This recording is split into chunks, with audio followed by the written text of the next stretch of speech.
A warm welcome to everyone who has been able to join us this evening.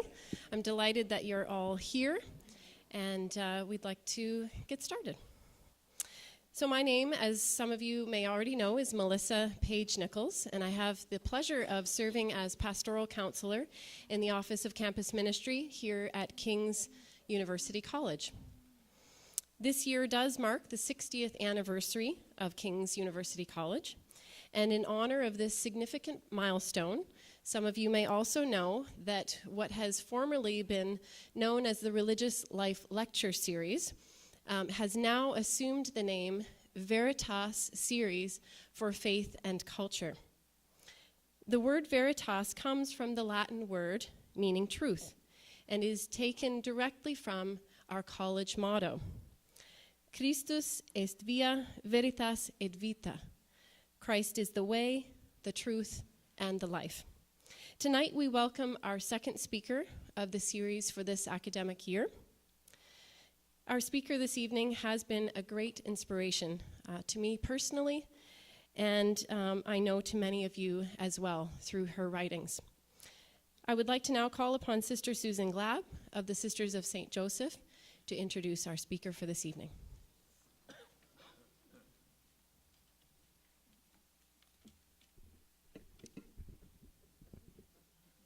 Good evening, everyone. Kathleen Norris is an award-winning poet, writer, and author. Exploring the spiritual life, her work is at once intimate and historical, rich in poetry and meditation, brimming with exasperation and reverence, deeply grounded in both nature and spirit, sometimes funny and even provocative. Kathleen has published 7 books of poetry. Her first, Falling Off, was the 1971 winner of the Big Table Younger Poets Award. Soon after, she'd settled down in Lemon, South Dakota, where she lived with her husband, the poet David Dwyer, for over 25 years. The move was the inspiration for the first of her nonfiction books, the award-winning bestseller, Dakota, A Spiritual Geography. It was a New York Times notable book of the year and was selected as one of the best books of the year by the Library Journal. With Dakota, she creates in the reader an almost hypnotic awareness of being present in her day-to-day life. In Lemon, she joined the Presbyterian Church. When it was between full-time pastors, members called on her to fill in, commenting, "You're a writer, so you can preach." In 1986, she became an oblate of a Benedictine monastery, Assumption Abbey. Subsequently, she spent 2 years in residence at the Ecumenical Institute at St. John's Abbey in Collegeville, Minnesota. Her next book, The Cloister Walk, is structured as a diary of her monastic experience, interspersed with meditations on virgin saints, Emily Dickinson, celibacy, loneliness, monogamy, and the hymnist of the early church, Ephraim of Syria. Some reviewers have compared her portrait of the world of the monastic to the writings of Thomas Merton. Her book, Amazing Grace, continues her theme that the spiritual world is rooted in the chaos of everyday life. Norris has also written The Virgin of Bennington, which describes the internal and external journey of a young woman trying to find her place amid the cultural tumult of the 1960s and 70s. Other books include Journey, New and Selected Poems, and Little Girls in Church.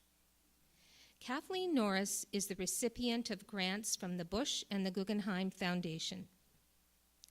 Her book, Acedia and Me, A Marriage, Monks, and a Writer's Life, is a study of acedia, the ancient word for the spiritual side of sloth. In it, she examines the topic in light of theology, psychology, monastic spirituality, and, of course, her own experience. Widowed in 2003, Kathleen now resides in Hawaii, where she volunteers at the local Episcopal Church. She travels to the mainland regularly to speak to students, medical professionals, social workers, and chaplains at colleges and universities, just like here at King's.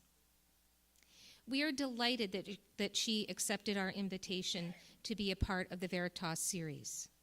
So please join me in welcoming Kathleen Norris as she presents Words Out of Silence, Writing as a Spiritual Practice.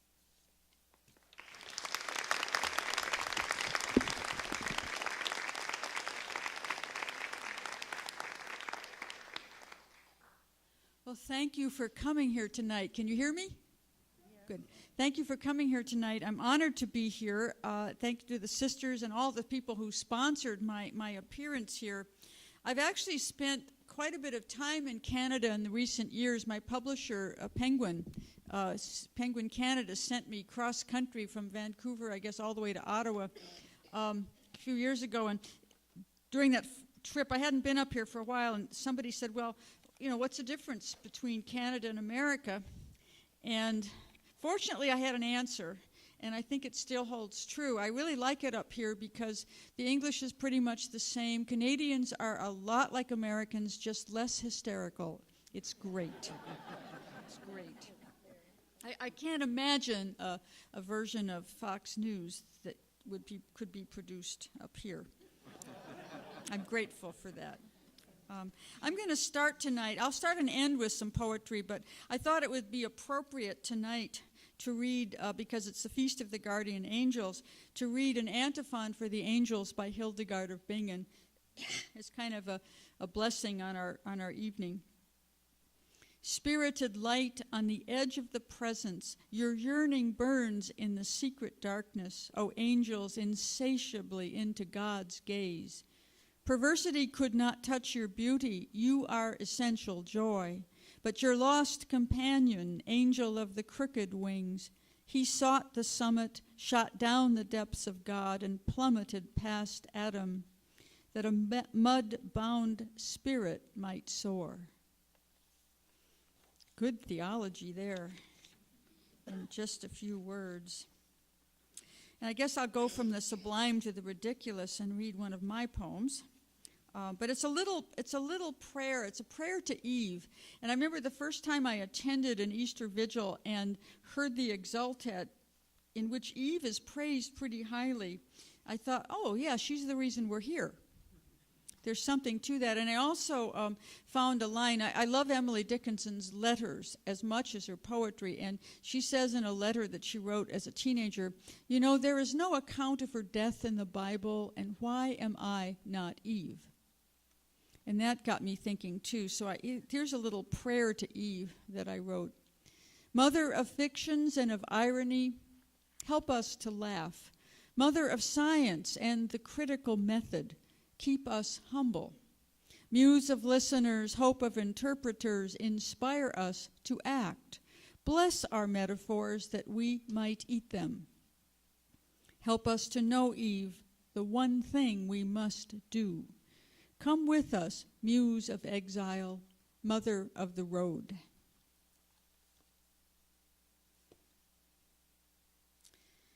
Well, I'm going to be talking tonight about writing as a spiritual practice.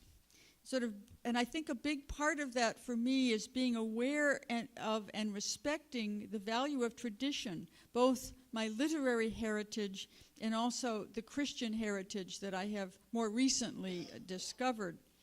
But it can be different given the constant pressures to be relevant. But I think Christians are called to give witness to our traditions in ways that keep them alive. Writers also. This is one reason I'll be teaching a course this spring in Rhode Island to college undergraduates on discovering the buried treasure in ancient writers such as John Chrysostom, Benedict, Cassian, and Mechtild of Magdeburg. For most of my life, I've been encouraged and invigorated by the way that ancient writers can reach right into the present and move my heart. When a writer hits on the truth, it remains true over the centuries. Over 1,600 years, Augustine addressed God in his Confessions, writing, "You have made us for yourself, and our hearts are restless until they rest in you." True then, true now. In one of his homilies, Augustine had this insight into the story of the sisters, Mary and Martha, Jesus' friends in Bethany. Martha is who we are, he wrote. Mary is who we wish to become. True then, true now. In my book, Acedia, I wrote about my encounter with a 4th century writer, the monk Evagrius. Over a distance of many centuries, his book, The Practicos, or The Practice, spoke to me, describing something I had experienced for years, but had never been able to name. Evagrius was truly a godsend for me. His description of acedia, and that basically means not caring to the extent that you no longer care, that you can't care. It's a potent and nasty mixture of restlessness, boredom, acedia, sadness, and hopelessness coming at you all at once. Well, his description of that helped me to better understand my life. He, in fact, changed my life. And I believe my experience with him epitomizes one reason that writers keep writing and readers keep reading. We're always searching for writers who can express things that we know about, we think about, but we've never really been able to put the experience into words. We keep finding ourselves in these writers, both ancient and contemporary. Another ancient work that is still potent and that for centuries has helped people better understand and live their lives is the Rule of St. Benedict, which dates from the 6th century. I want to now examine some elements from Benedict's rule that have influenced my work as a writer and helped me understand writing as a spiritual practice. I'd like to begin with hospitality. I have a mixed response when someone says, well, I write in order to express myself. Some element of self-expression, a healthy ego that feels the need to express itself, is a necessary part of the writing process. But I believe that this need for self-expression is useful only in the early stage of writing. It provides the fuel that allows us to spew forth words in a rough draft.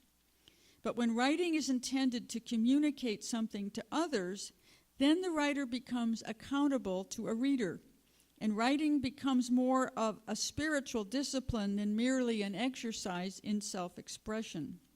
Hospitality, it seems to me, is at the center of this process. If I am being hospitable as a writer, I want to quickly welcome the reader into a piece of writing, maybe challenge them a bit, but also encourage them to linger a while and then depart feeling as if this encounter has been worthwhile. Being hospitable in this sense means that I will always have to take up that rough draft again and take back many of those words I initially wrote down, that in fact I needed to write in that first and fervent bout of inspiration. One of my favorite comments on the writing process came from a student who was amazed at how much better her piece of writing was once we had taken out the entire first paragraph. She commented, well, I guess that I write until I start to think. And I laughed and I said, that's a profound insight. And then I said, I think all writers do that. I certainly do that. But good writers are the ones who learn to spot that superfluous material and take it out. And often it really is in the first few stages. My husband once had a poem published. The editor wrote to him and said, I really love this poem, but you need to lose the first 12 lines. And David looked at the poem and said, my God, he's right. It happens. We write until we start to think. Being hospitable to the reader also means that I'll have to let go of phrases that are dear to me. As one writer I know puts it, I have to kill my little darlings. I may have to drop details and even facts that may matter to me personally, but that the reader doesn't need. I have to put myself and my feelings aside in order to communicate more clearly. And all of this clear-eyed rereading of one's drafts and willingness to cut out the dead wood involves another Benedictine value, humility. Writers have a bad rap when it comes to humility, and often it's well-deserved. Reading the biographies of great writers can be depressing. Many writers have sacrificed their spouses, children's, friends, and even their own physical and mental health on the altar of ego. It does take a large amount of confidence and nerve, some would even say arrogance, to bring words out of silence, put them out there in the world, and expect other people to read them. Everyone has stories, after all, and I guess for me, one of the humble parts of that writing process begins with recognizing that my stories are no more important than anyone else's. The difference is that I have taken the trouble of writing them down. I've made time in my life for that discipline of writing. There's a story about this that concerns the American poet William Stafford, a genuinely humble man who wrote luminous verse in plain language. Once, after he had given a reading, a man came up to him and says, "You know, those poems didn't seem all that special to me. I could have written them." And Stafford replied, "Yes, but you didn't." That's something to ponder. Another luminous and inspiring poet, Mary Oliver, says in one of her poems, "My work is loving the world." I recently spent some time with an infant who was 6 months old, and I would say that her work is not only loving but learning the world, and she approaches this daily task with a focus and cheer that is positively inspiring. The ability to learn by observing and listening is a gift I think we receive as infants, but then we have to learn it all over again as adults because we're so easily distracted. Yet that precious gift of attention is one that we need if we are to write works that are meaningful to others. Attention requires humility, among other things, humility before the wonder of God's creation. But that word creation is a tricky one. Writers are often told that they're creative, but that's not accurate. The word poet originally meant a maker, and that's an important distinction. God creates, human beings make things, using both tools and their God-given intelligence.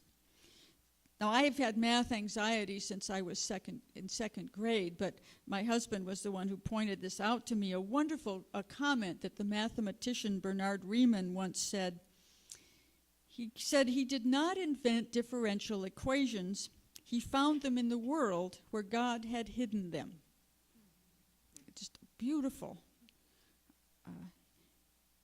I believe that's true for writers as well. We do not create the metaphors and stories so much as discover them. Taking a fresh look at human encounters, at nature, adopting new and unaccustomed perspectives, sometimes we learn what it is we need to say and share with others. A writer, it seems to me, is engaged in both loving and learning the creation, bent on experiencing the world with the ear and the eye of the heart.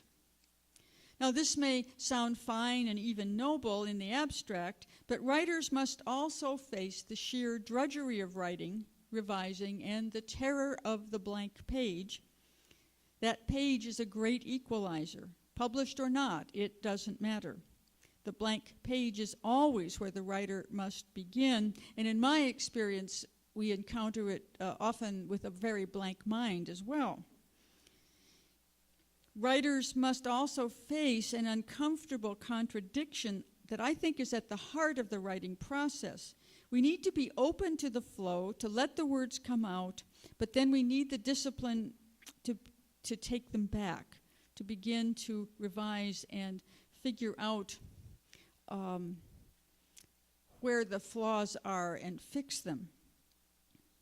Modern technology makes the first step of this process deceptively easy. A word processor allows us to let the words flow and flow and flow. And a lot of discipline is required for us to take a cold, hard look at our verbiage and begin to edit. Writers are constantly involved in cutting a word here, rephrasing a sentence, eliminating whole passages that we, in fact, needed to write in order to discard them.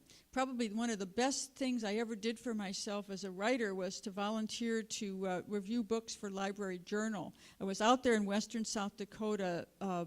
The nearest writers, my husband was a writer, but the nearest other writers were about 200 miles away at least. And we were corresponding by mail with stamps, letters with stamps in those days. But there was a kind of loneliness, and so I was working in a little public library, and I approached Library Journal.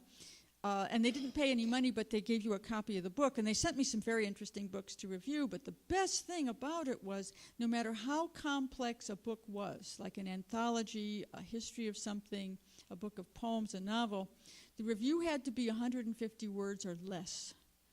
And that was just wonderful. I kept at it for as long as I could because it was such a good discipline. You discover how few adjectives you need, among other things. It was just wonderful. But it is a difficult part of the writing process. But I know a person is a serious writer when he or she begins to regard this editing process as really the most pleasurable part of the whole deal.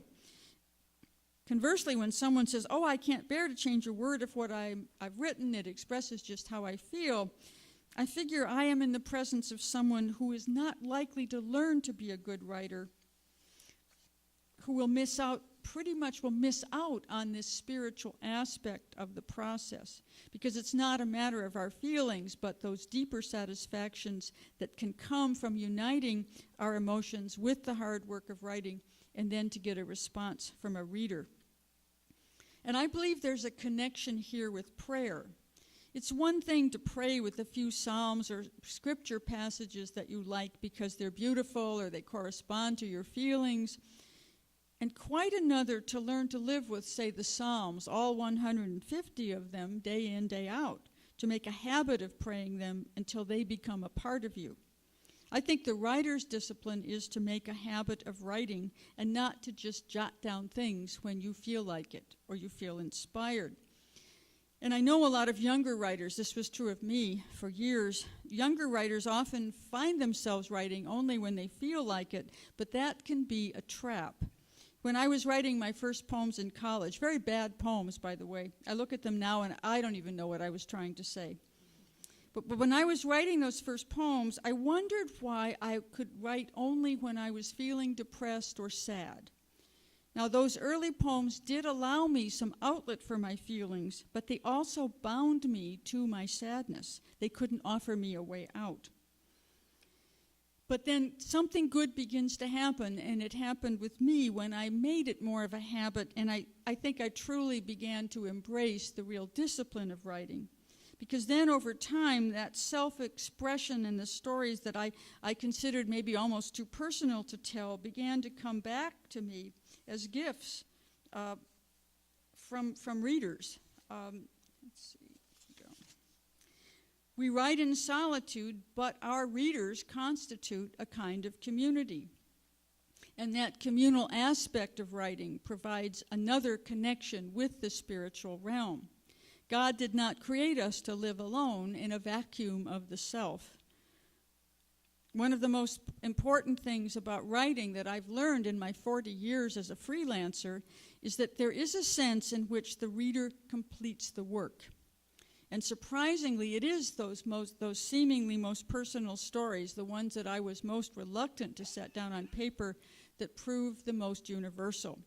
When a reader says something like, "You have told my story," then I know that writing has done its work and that circle of making is complete. And the best thing about this is that this end result of writing, of touching a reader's life, is nothing that I could have predicted or planned for. It comes as pure grace. When a piece of writing goes out into the world, it takes on a life of its own, and the results can be astounding. When Dakota came out, I heard from a Christian missionary in Egypt and also a young teacher in Japan who both said, American who was living in Japan for a few years, they both said that my book, Dakota, had helped them settle into their new surroundings. I mean, who knew? I've heard from people who've become oblates and even joined monasteries after reading the Cloister Walk. I take no responsibility for what happens after that. When these things happen, let's see, where am I going? the writer, like the parent of a child leaving home, can only sit back and be grateful for this new thing that your writing has brought about. But of course, this new thing has been a long time in coming to maturity. And it all begins with that urge to bring words out of silence and put them out into the world. In an increasingly noisy world, that's a tricky business. First of all, it requires a writer to respect both silence and words. And that's not an easy thing in a culture that accustoms us to a lack of silence and the abuse of words. My old mentor, Betty Cray, she's the subject of one of the subjects of my book, The Virgin of Bennington. She used to say that people come to poetry readings for the relief of hearing language. The relief of hearing language. And I think in some ways that is true of worship as well. But we need writers, including writers I consider prophets of language, to help us find our way through the thickets of verbiage that we encounter on a daily basis, and help us restore our ability to hear words in the best way. We need Thomas Merton way back in the early 1960s, before marketers truly began to rule our world. He wrote, "No one cares about words anymore. To say God is love is like saying eat Wheaties." That is a prophetic statement. We need George Orwell, who coined that useful word doublespeak to describe words that seem to say one thing but are really conveying or often concealing something very different. He warned us specifically about ideological and political speech that is deliberately made obscure, and this is a quote from his Politics in the English Language, to make lies sound truthful and murder respectable. That's the world we live in now. You're not fired, you're downsized. That's not a dead woman with her infant, that is collateral damage. That wasn't a fatal stabbing, it was an incident.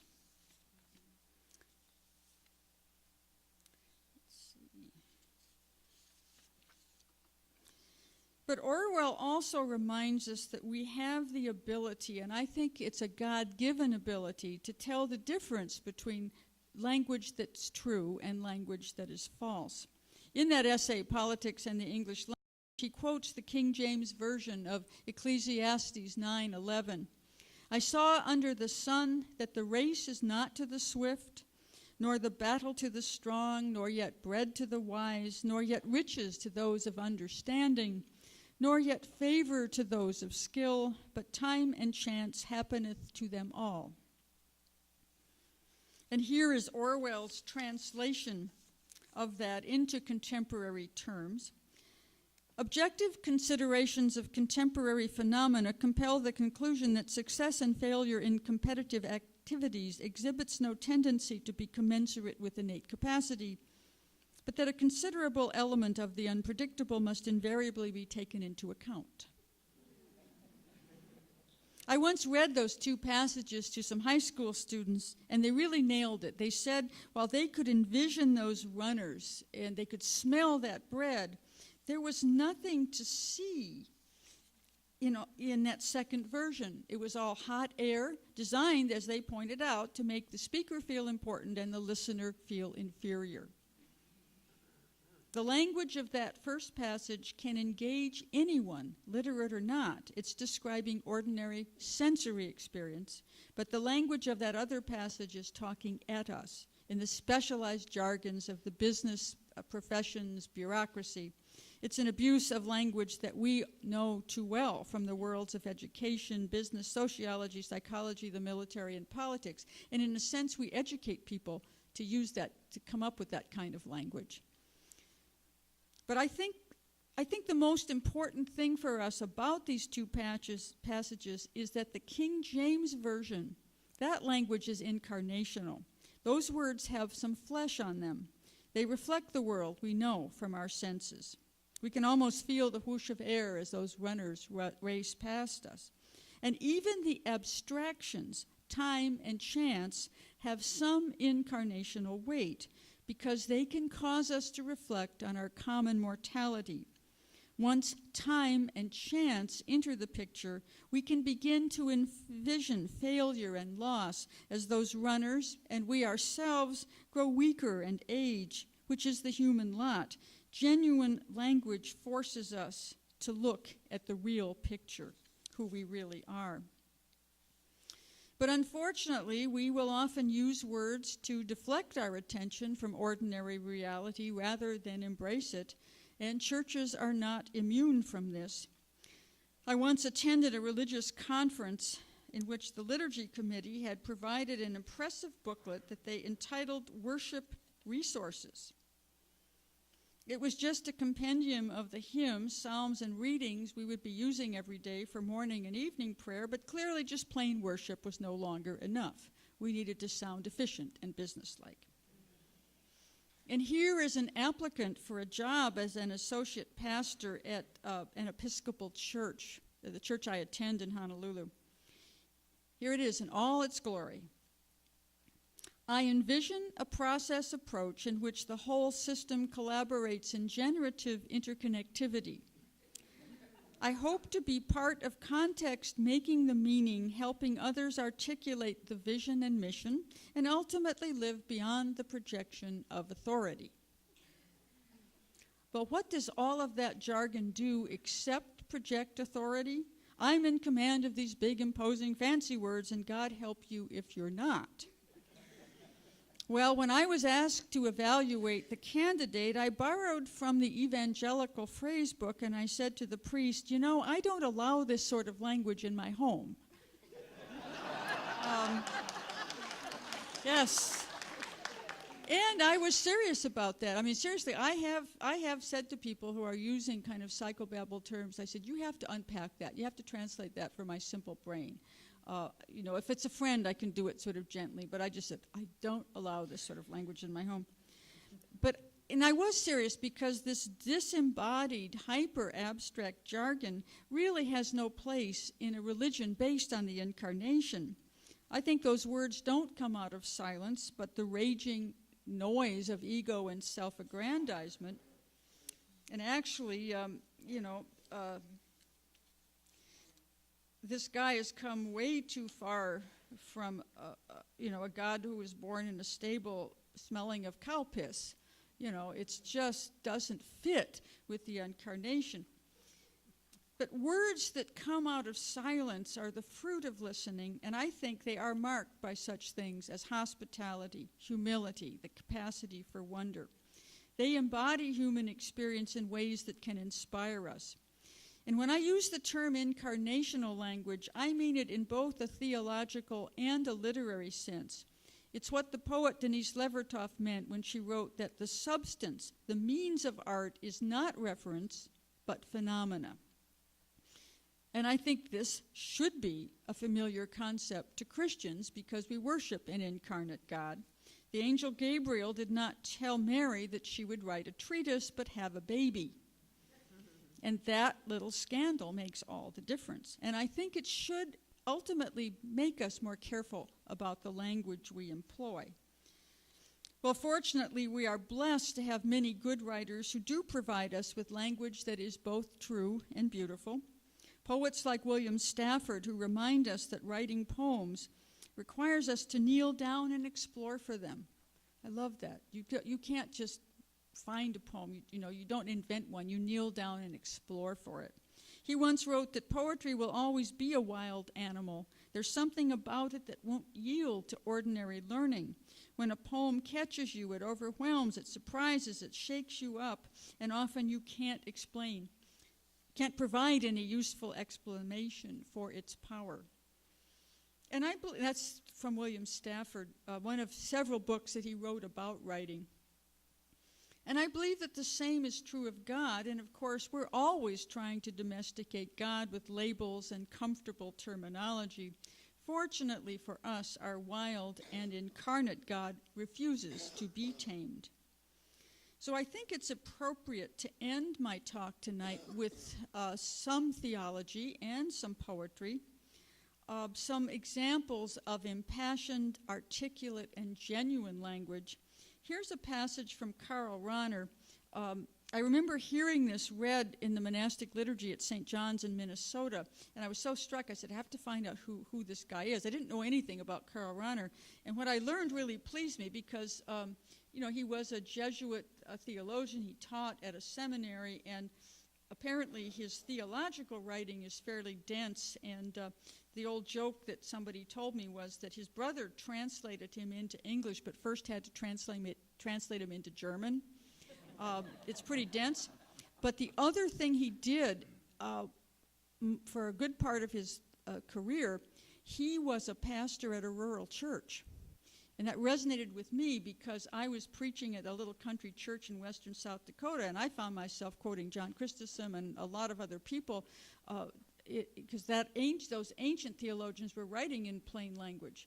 And people, ranchers and farmers, could understand exactly what, like John Chrysostom or Gregory of Nazianzen or Dorotheus of Gaza was saying. It connected with them in a deep way.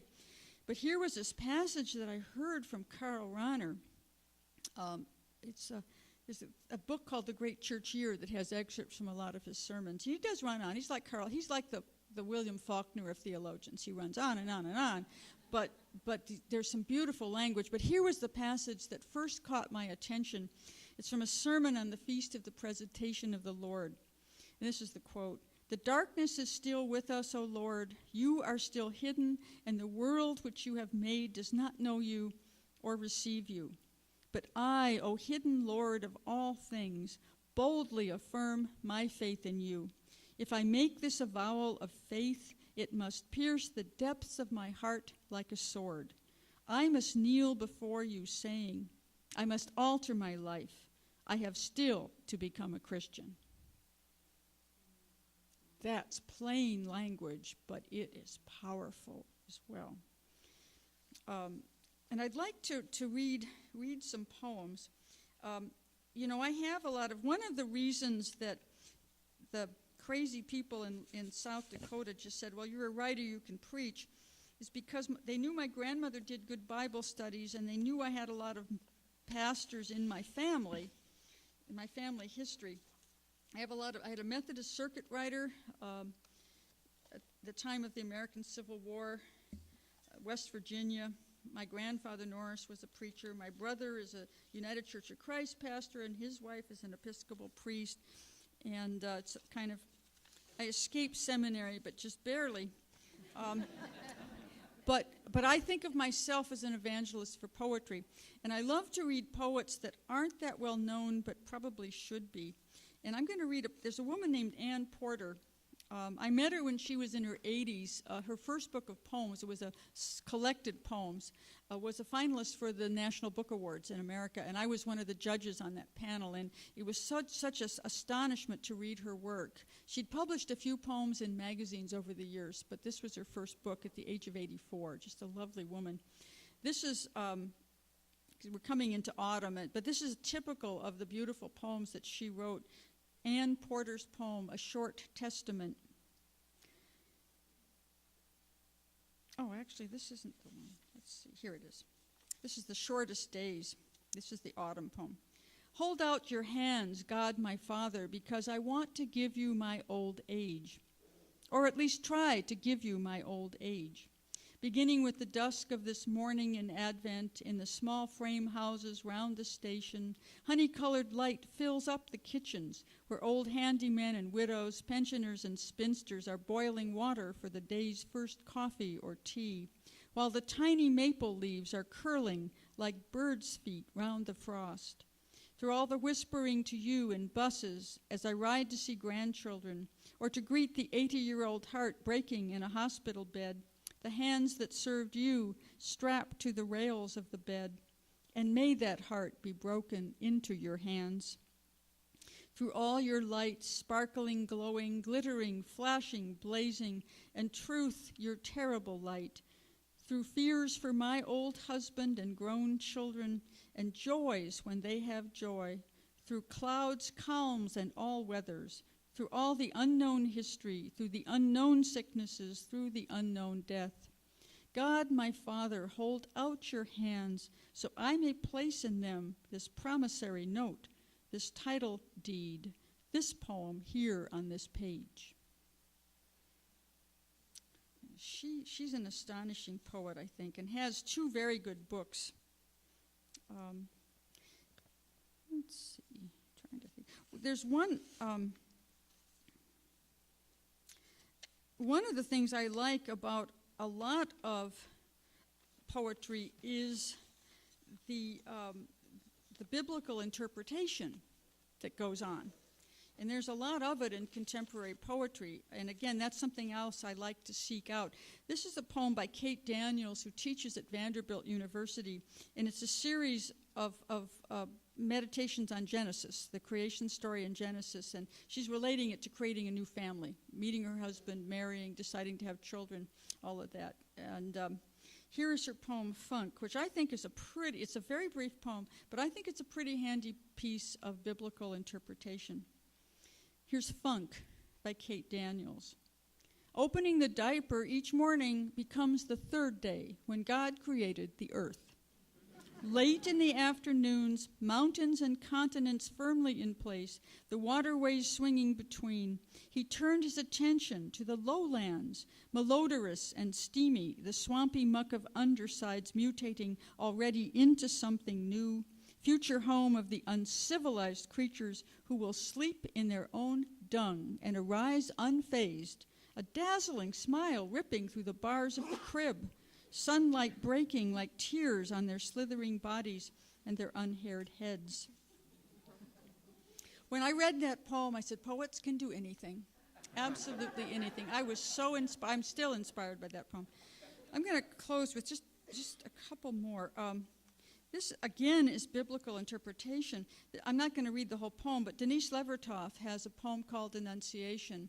And this poem really stopped me in my tracks, because in the middle of the poem she says, aren't there annunciations of one sort or another in most lives?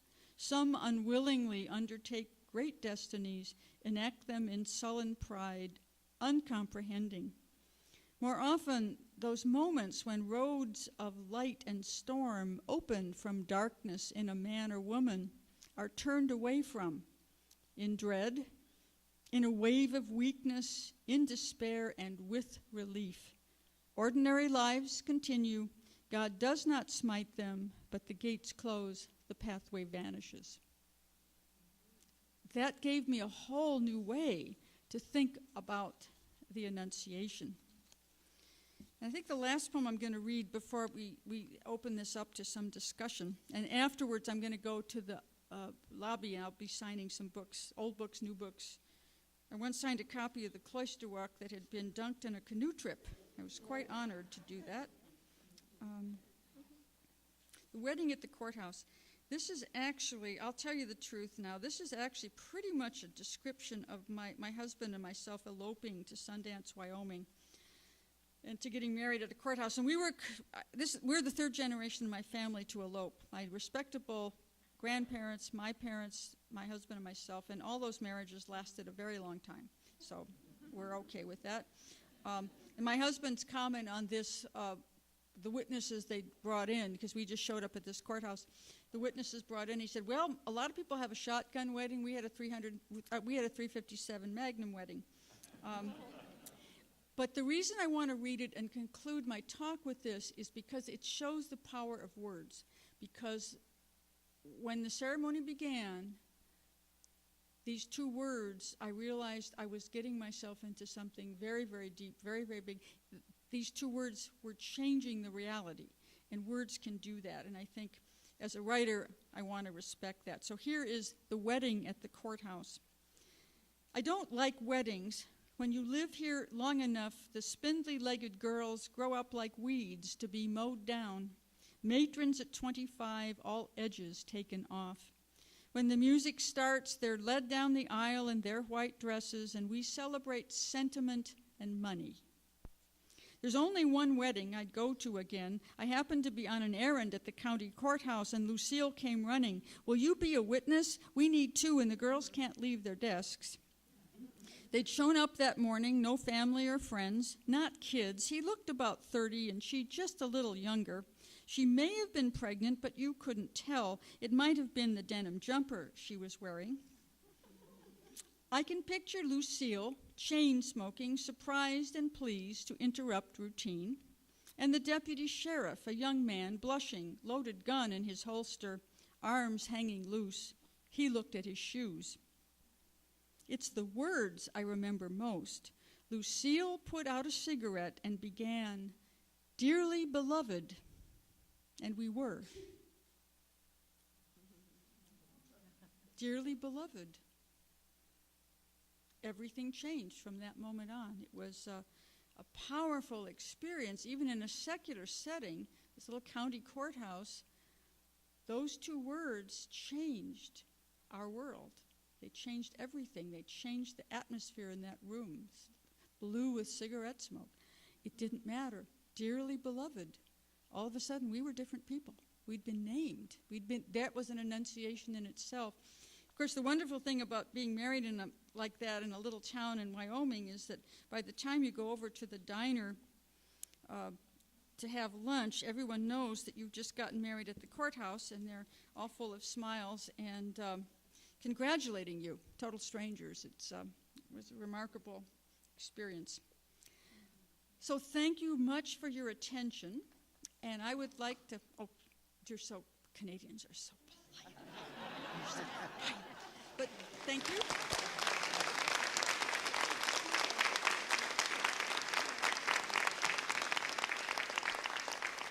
And I would like to turn this over for some discussion and responses to things I've tossed out here, or just questions that you want to ask. So, someone. I'm used to second graders. I used to do a lot of work with little kids in the schools, and they say, "How old are you? Do you have a cat?" You know, it's like, they were not shy, yes.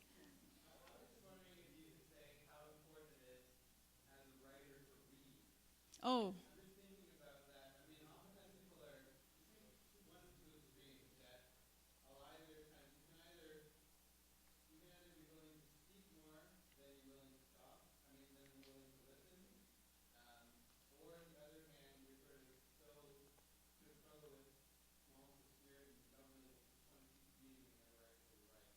And that's a danger. I mean, that can happen. That if you're only reading and you're not especially if you're even with a CD, when you're doing a lot of research, you can keep doing research forever, but you have to settle down and write. But one of the questions that I do get asked a lot by young people, by anybody, is well, what makes a writer? And I always say reading. That I really don't know any writers who haven't been lifelong readers, or as soon as they learn how to read, they're into this. They want to read whatever they can get their hands on pretty broadly. I just read Dennis Lehane's The Drop yesterday. I mean, I was stuck in an airport, so it was a great book to read. But I'm reading a book about Robert Louis Stevenson's family, the Lighthouse Keepers. It's called The Lighthouse Stevensons. It's a little book I found in a used bookstore about the history of lighthouses in Scotland and his family. And he has a wonderful statement. He said, "When I smell the sea, I know I'm near my family's work." They were much better known in his lifetime than he was, actually, as a lighthouse. So, and I was just so excited this morning to see the Erebus was discovered, because I've read several books on the Franklin expedition, and the fact that they found this ship is just astonishing to me, and it'll be very interesting to watch the research on that. I like to read history. I like to read novels. I'll read the back of a cereal box if there's nothing else. I mean, But I think that's pretty much true of writers, because we are always learning from other writers. And that for most writers I know, that process starts pretty early. When you figure out that those black squiggles on a page mean something, it's exciting.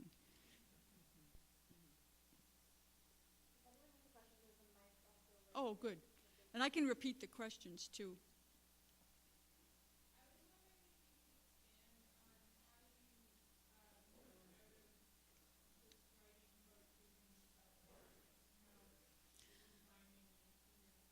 Yeah, because I became kind of dissatisfied. I thought, well, why am I only writing when I'm kind of sad or depressed? Because I was certainly reading work that came out of joy as well as work that came out of sadness. I mean, I was reading a broader range, and I thought, why can't I reach that? And I guess partly it just took time. And also to be aware that that was a problem. That if I really wanted to be a writer, that meant I have to be depressed all the time? That didn't make any sense. But I think that's the trap that young writers can really fall into. And of course, when I was in college, was in the 60s, and it almost seemed like for writers, depression and suicide seemed like an occupational hazard because we had Sylvia Plath, Delmore Schwartz, John Barrowman. All these people were killing themselves, and you think, gee, I think I might find another profession here. This doesn't sound so good.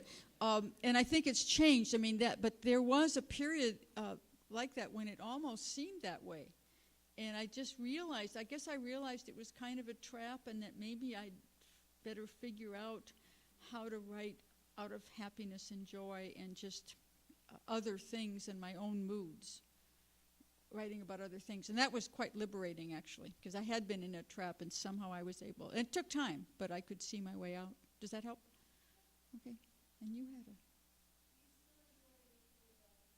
Do I still enjoy making my bed? I wouldn't say I enjoy it, but I've gotten better about doing it, about laundering the sheets on a certain day of the week. That's the day I'm going to launder the sheets, I'm going to change the bed. And there is that satisfaction of getting into a well-made bed. But that was such a running argument with my mom. We just used to laugh about it in later years. But my mother said, you will feel better to come back to a bed that's made. And I just could not see the sense of that in high school. But I see it now. Even if I don't always live up to it, I see the sense of that. Coming back to something neat, orderly, all of that after usually a chaotic day. It does feel good. Yes?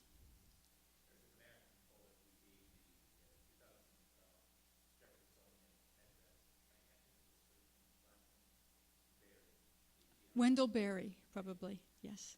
Wendell Berry, he's a farmer in, I think, Kentucky. Oh, yes. Wendell Berry is quite well known in America. In fact, my introduction to him came from my friend Betty Cray, woman I quoted about the relief of hearing language. She said, Wendell has just written me a letter and he's recommending a composting toilet. And this was back in the early 70s when people really weren't talking about ecology and everything. But he was already onto that, and on his place he had a composting toilet. So Betty thought she should get this for her country place in Rhode Island. So that was my first connection with him. But then I started to read. He's written essays. He has a book called What Are People For?, which is a really interesting, he's a Christian. He has a very deep theological perspective on things. Are we meant to just be consumers and wage slaves? Maybe not. I mean, it's that he writes a lot of very he's pretty well known in America. He writes a lot of essays, and he also writes a lot of beautiful poetry. And yeah, I'm glad, that he is getting more attention now, and not just for composting toilets, which are important, but yeah.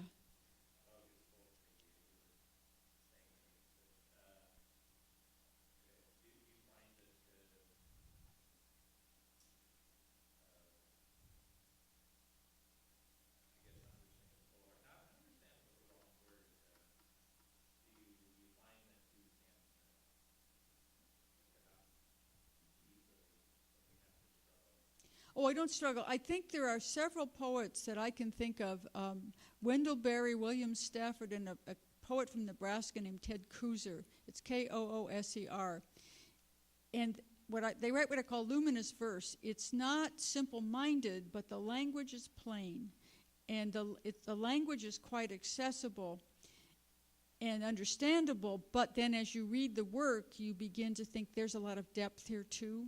All three of these poets are very, very good at that, and I think that's an important thing. I mean, there are some poets that I like that are more obscure, that are a little more difficult sometimes, but I really admire people who can write this beautiful verse, deep verse, but very, very plain spoken. I really do admire that. And those are the three masters of that, I think, at least in American poetry. So thank you for that. More questions. Yes.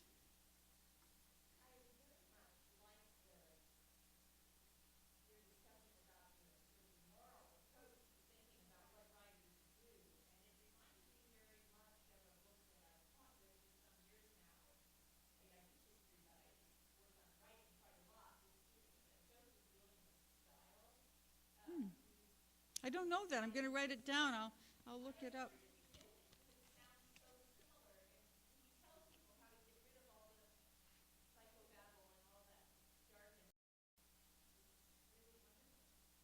Well, I actually, I'm doing something. I thought at the age of 67 it was time to do something completely new this year. I am teaching full time at a college, which I've never really done, and I'm doing it's an honors seminar. It's a wonderful group of students, and right this semester we're doing spiritual and religious autobiographies, but they have to write a lot. And one of the things I've done for them is I've showed them some pages from a copy-edited manuscript.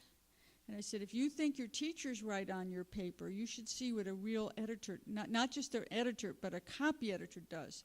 And they were just going astonished, because I feel, I mean, if there's one sentence that she hasn't marked with something, some question, correcting my punctuation, which I'm actually grateful for, but those kinds of things. And I look at this phrase. I had 8 words there, and she's reduced it to 2. She suggested. I don't have to take her suggestions, but most of the time she's making me look smarter than I am, so I love it. But they were just going, oh. So I said, when you're writing, they're writing a paper for me, actually. It's due next week. I said, write the page out and then take 50 words out. You can do it. And I showed them. I gave them some examples of that, of how to take 50 words out. And I just got a draft. I said, apply the 50-word rule, and you can start with the word really. That is dead weight, always. So, we'll see. But I'm working on that. And they actually are writing pretty well, but and I just keep trying to tell them this is a process I go through with everything I write. It's just a process. It doesn't come out. And, of course, they're taking 5 courses, including mine. They've got a lot of time pressures, so they don't have – I know they don't have a lot of time to revise, but I am trying to get them to see that it is something they can learn to do for themselves. And so far, it seems to be working. Yeah. Well, first of all, I wanted to let you know and thank you. You were part of the inspiration for me to go into the seminary to study to be a priest. Oh, dear. So it's on your shoulders. Okay, all right. But anyway, besides that, your poetry is wonderful, and I'm a big fan of poetry. It's very, very rich, but at the same places you can't go to in prose. But it is your book, the prose, that has really moved me. I've passed your book over many, many times. Amazing Thank you. Grace and Cloister Walk, and it's inspired a lot of people. But my question behind all of this is that I'm experiencing a lot of young people in the situation I'm in. They're in their early 20s and maybe early 30s, and they're writing. But they're using PCs, they're using laptops, they're using, they're not reading books, they're reading things on their e-books, that type of thing. And what is your feeling about that? Do you feel that's going to change the nature of writing? I'm not sure. I mean, I've never used Twitter, and I don't ever intend to, but I think probably anything that can teach you to communicate in 140 words is probably okay, that's a discipline, like my library journal stuff. I'm just not interested. I joined Facebook so I can get videos and pictures of my grandnieces and basically keep up with what my nieces and my nephew is doing, what they're all doing.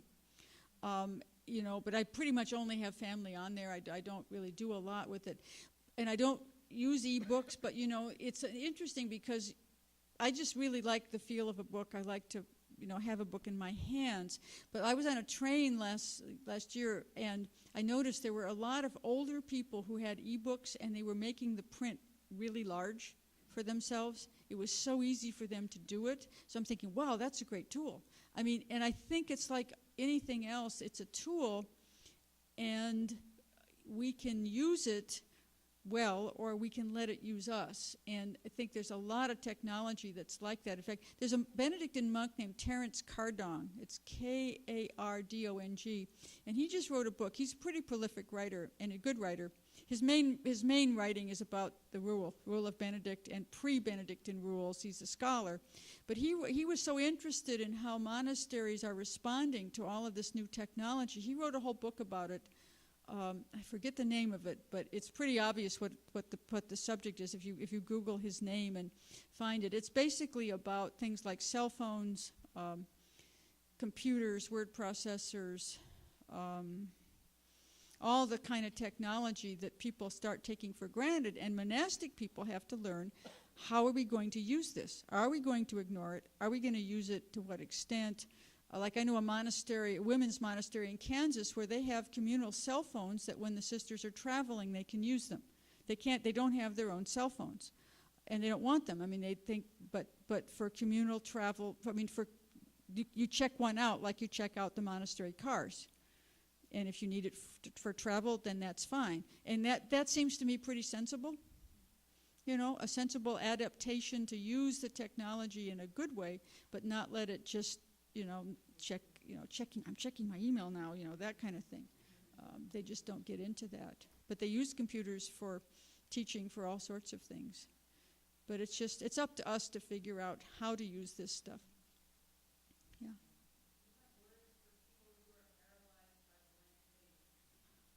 It happens to everyone. And in fact, one of the students at my first class this fall said, it's kind of intimidating to show our work to a real writer. And I said, well, it shouldn't be. I said, don't let that bother you. And I said, the blank page is the great equalizer. When I sit down, it's the same blank page as you're facing. I have more experience with it, but it is that blank page, and it's just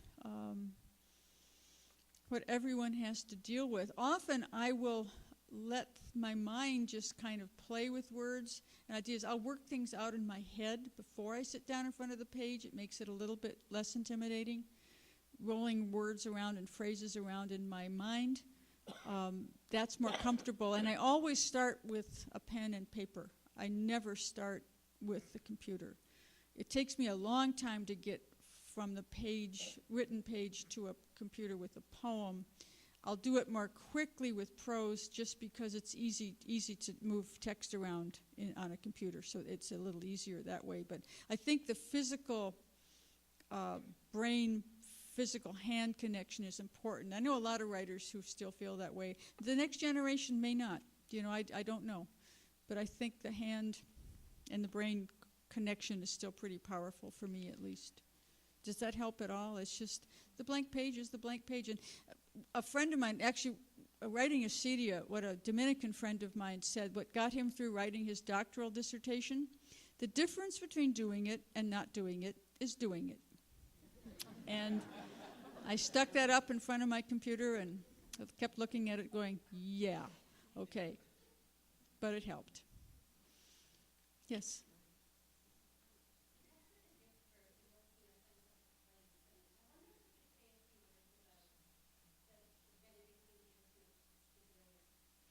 Yeah, in fact, the vow of stability with Benedictines and their sense of place, that is a vow that's unique to Benedictines. When they join a monastery, they're joining that monastery in that place, that community, and normally they will stay in a place for centuries. I remember feeling that, like the first time I went to a monastic funeral, and we were walking in this procession down to the cemetery, and I'm looking at these younger monks who are in their 30s thinking, oh, they intend to be buried here. They know this is where they're going to end up. And I thought that's really remarkable in this day and age, that there is that. And I think some places, it's ironic in a way for me, because I find it difficult to write about Hawaii, which everyone knows is very, very beautiful and lush and all of that. I don't find it so difficult to write about the plains, which are, big sky, lots of grass, and sort of barren by the world standards. But I think places do draw out, responses from us. I think they're meant to do that. And I don't know. I think some of settling in a place is just inertia, but I enjoy having a sense of a place where I belong. But I'm also a good nest builder. I feel quite at home in Providence, Rhode Island this year.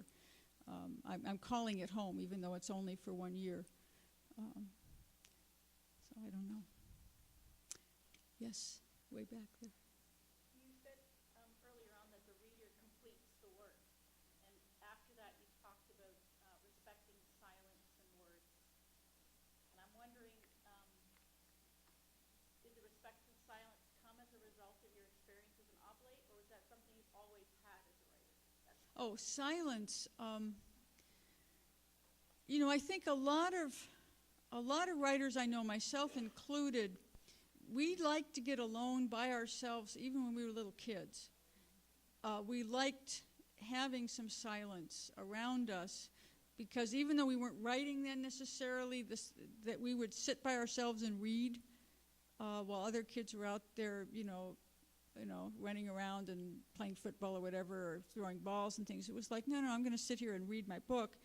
Having that sense of silence around us, and I think it does help. I think it might be one of the things that helps create a writer, or maybe a painter, also an artist, just having that sense that it's okay to be by yourself and be doing this thing that nobody else is interested in. So I think there is that. And of course, the discovering more about silence and experiencing the silence, say like in a Cistercian monastery, the silence at night there is just so powerful. It's wonderful. If you like silence, some people really freak out. They hate it. They think they need noise. It's difficult for them to adjust. But I just absolutely love it, and I particularly feel it like a couple times when I've had to go there's a Cistercian monastery in Iowa. I've visited there several times, and going right from there to downtown Chicago. It's like, interplanetary. It's interplanetary travel. Because we're so accustomed to so much noise around us. And it's only when we get in that silence. Or when you walk into a room, I've actually been in Syria and Turkey and the Sinai Peninsula in monasteries, in rooms that people have been praying in since the 4th century. And there's a quality of silence there. Those spaces have just been made so sacred, and the silence in those places is powerful. It's almost noisy. It's so powerful. It's really, really something. So, any more questions? Or I guess I'm going to go back and sign some books. And thank you again. Thank you for these questions. They've been wonderful.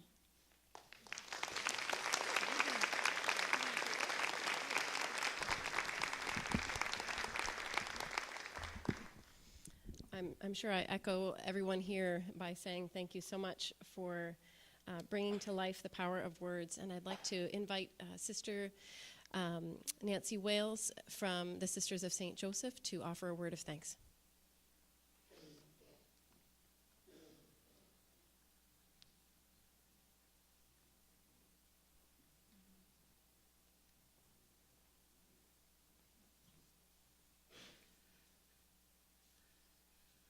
Thanks, Catherine. Thanks for sharing the writer's truth with us,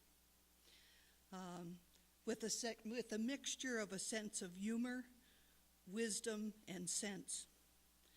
You reminded us of the writer's gift to find words for our experience, the writer's task to welcome the reader, and you graciously offered us a glimpse into the writing process. Blank pages, flow, flow, flow, discipline of editing, fostering the habit of editing and writing, and the reader's contribution to the writer. And you ended with the joy of the richness of our words and our language, and how genuine, real language touches our hearts with powerful words. Thank you.